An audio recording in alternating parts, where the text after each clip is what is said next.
Bonjour à tous et à toutes, ce n'est que le début, 12e solution. Aujourd'hui, on s'intéresse à la Folle Journée de Nantes. On aurait pu s'intéresser au phénomène Folle Journée, qui est une solution en soi, puisqu'elle offre depuis plus de 30 ans maintenant des concerts classiques à travers une thématique.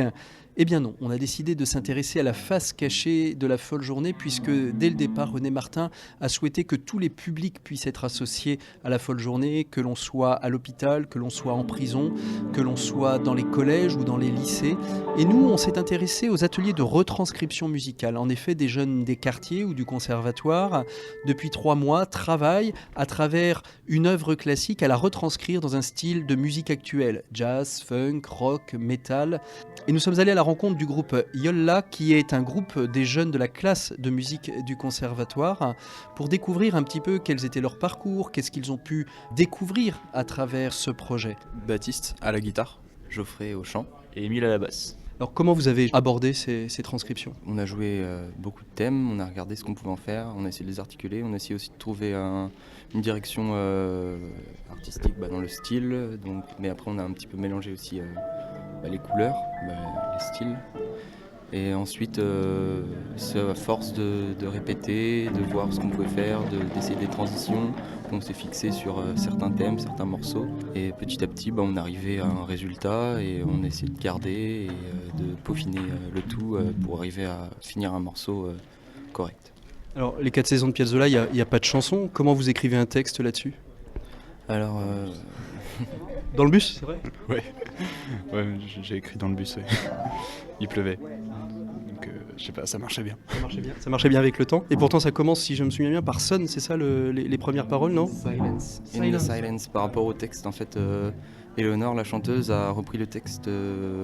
Moi, j'ai écrit le passage de la fin, où je me suis inspiré, où je l'ai écrit, c'était au moment de la COP 21, et j'ai essayé de regarder des documentaires, etc., m'inspirer par rapport à ce qu'on a fait de la nature aujourd'hui, et voilà, c'est avec ça que je me suis inspiré pour écrire le texte, et après on a essayé d'articuler tout ça avec les autres parties. Qu'est-ce que vous avez découvert ? On s'est rendu compte que c'était assez compliqué finalement de cet exercice. C'était vraiment pas facile d'articuler vraiment, d'arriver à un rendu parce que on avait comme une certaine exigence vis-à-vis de nous-mêmes pour avoir quand même un rendu d'une bonne qualité. Non, c'est vrai, c'est stimulant. Puis dans un même côté, c'est enrichissant parce qu'en fait, théoriquement, les ateliers de musique actuelle au conservatoire, on fait surtout de la reprise. Et donc avoir cette opportunité de faire plus de la composition, finalement, c'est pas mal. Qu'est-ce que ça va vous apporter, ces ateliers musicaux ? Pour ma part, c'est pas pour le moment d'actualité une carrière musicale. Pour autant, je garde quand même les expériences, y compris le conservatoire, y compris ce que j'avais avant. Après, moi, je vais partir plus sur des études scientifiques, mais en essayant de garder ce filon musical, histoire de saisir une opportunité qui pourrait ou pas se présenter. Mais dans tous les cas, garder la musique au moins comme quelque chose qui me permet de me vider la tête, quoi. C'est déjà pas mal. Et puis si jamais une opportunité ou quelconque se présentait, je pense que je saisirais. Et toi, Émile ?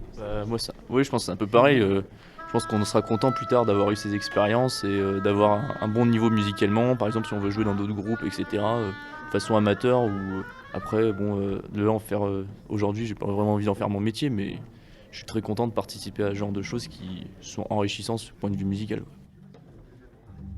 Donc, 4 groupes à passer ce matin. On va être extrêmement rapide, une demi-heure maximum, pour pouvoir cet après-midi passer les 2 derniers groupes qui nous restera et pouvoir faire 2 filages. Ça m'intéresserait bien qu'on fasse 2 filages et je crois que ça pourra quand même vous rassurer.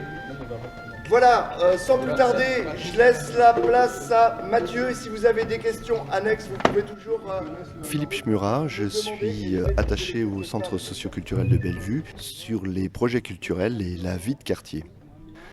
Pédagogiquement, c'est un travail sur 3 mois, l'élaboration d'un morceau à attribuer à leur sauce, on va dire, mais sur la base d'un morceau classique. Donc c'est un exercice de style qu'ils n'ont pas l'habitude de faire.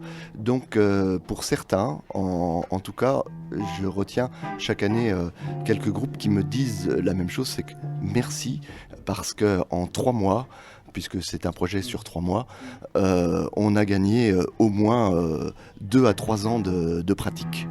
parce que l'intérêt, il est sur les quartiers déjà, avant tout, puisque en première partie se produisent des artistes internationaux de classique. Donc on amène vraiment un public à une découverte, un public non dédié au classique, et donc forcément les groupes eux-mêmes prennent parti et grand plaisir sur cet événement. Alors, qu'est-ce qu'ils en disent, ces jeunes, justement, de la musique classique, qui était peut-être la musique de papa, de grand-père, de grand-mère? Est-ce que c'est quelque chose qu'ils finissent par mettre dans leur playlist? Alors, je suis assez étonné parce que parfois, ils ont une culture au niveau du classique qui me dépasse. Il y a des morceaux que je ne connais pas, qui me présentent. Ils me disent, est-ce qu'on pourrait jouer celui-ci? Donc, oui, il y a quand même du questionnement et puis de la recherche, une ouverture culturelle auprès de ces jeunes. Alors, le groupe qu'on entend, qu'on suit un petit peu aujourd'hui, c'est un groupe qui est issu des classes du conservatoire. C'est un peu atypique dans la dimension pédagogique de développement des quartiers et de l'accord, non? C'est vrai, et pourtant c'est nécessaire. Pourquoi? Parce que justement, eux ne sont pas en manque de technique. La pratique, c'est autre chose, parce que les groupes amateurs sont assez férus et c'est de par la candeur qui brille plus que dans et l'esprit qu'ils peuvent apporter à la musique, plus que dans la technique. Et le tout se rejoint très très bien parce que justement, ça fait un petit challenge où chacun n'a pas besoin des mêmes choses. Et chacun apporte à l'autre et ça forme vraiment une unité. Dans l'émission Ce n'est que le début, dans laquelle nous sommes aujourd'hui, on aborde justement tous les projets de solutions qui permettent d'apporter des réponses aux problématiques, qui peuvent être des problématiques culturelles. Pour vous, ces ateliers de transcription musicale apportent quelles réponses? Ça apporte la possibilité à deux niveaux. Un, pour les musiciens qui participent à ce projet, d'évoluer. Et puis deux, pour les quartiers, de vraiment les sensibiliser à de la musique auquel ils n'ont pas l'habitude de prétendre. Après le concert, ils errent dans la folle journée pendant les 3 jours qui suivent, aller écouter justement des musiques classiques, d'autres transcriptions, parce qu'on sait que René Martin, avec cette ouverture aux thématiques, fait beaucoup rentrer la musique actuelle aujourd'hui à l'intérieur de la folle journée, le jazz, le blues. Ouais, bien sûr, c'est évident. Pour certains, ils s'emparent vraiment de l'outil et puis le pass, ils s'en servent, c'est évident. Mais voilà, déjà, le projet en lui-même est tellement dense que ça provoque une émulation et une grande richesse et un partage absolument incroyable. Philippe Murat, merci beaucoup. Merci, au revoir.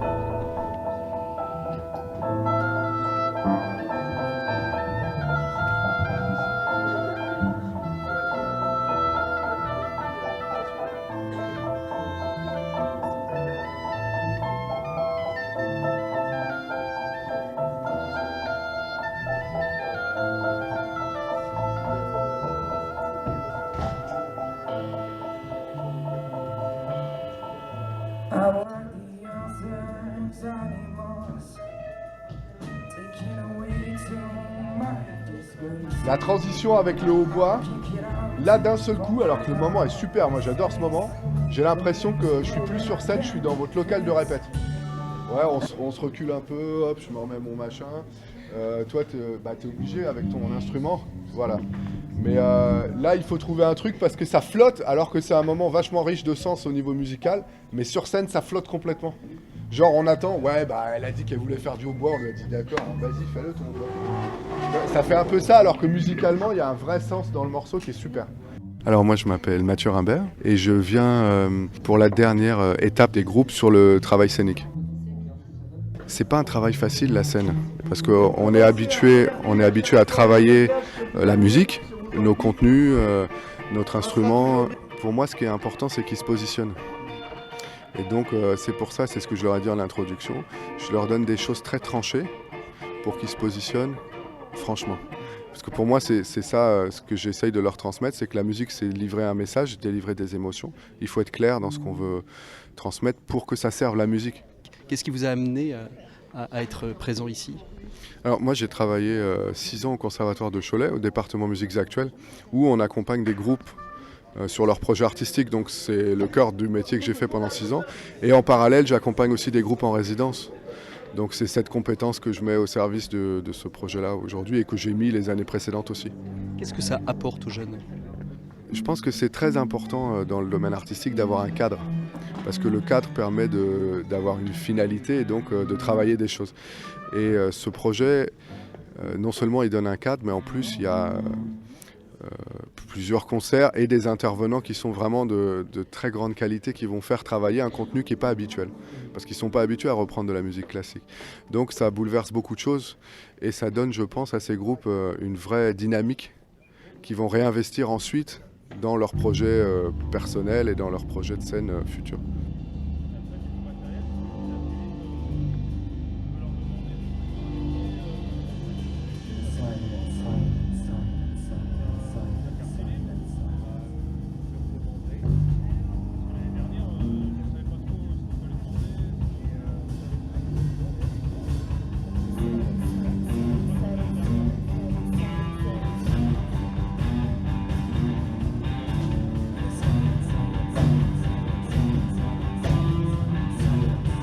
En fait, non, c'est pas du cinéma, c'est du théâtre.